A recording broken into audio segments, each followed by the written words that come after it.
Okey, bertemu lagi. Saya Rafiq.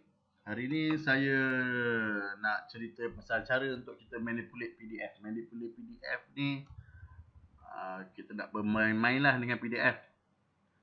Okey, saya nak perkenalkan satu website simple je. Nama website dia ilovepdf.com.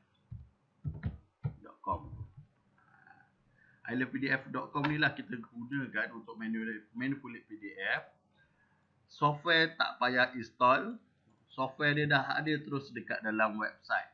Maksudnya kita just guna je website ilovepdf.com ni untuk kita buat manipulation file PDF. Apa yang ada? Merge PDF, kita nak combine kan. Katakan ada 2-3 file PDF tu kita nak jadikan satu file PDF. Split, kita nak sebaliknya. Maksudnya daripada satu file PDF kita nak pecahkan pergi 2-3 file. Contohnya ada 20 page. Daripada page 1 sampai 5 satu file. Dari 6 sampai 8 satu file dan seterusnya. Kita boleh pecahkan. Kita nak compress file PDF.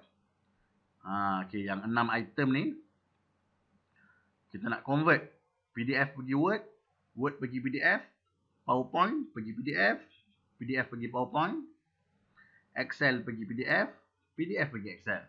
Kita nak convert. Okay.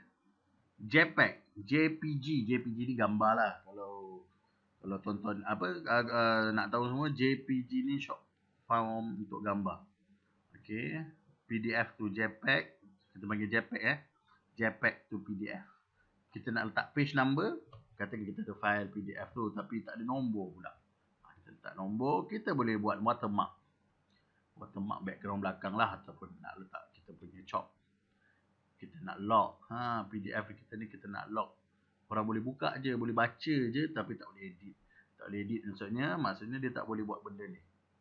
Dia nak convert pun tak boleh. Okey. Kita nak rotate. Okey. Next, kita bertemu video seterusnya.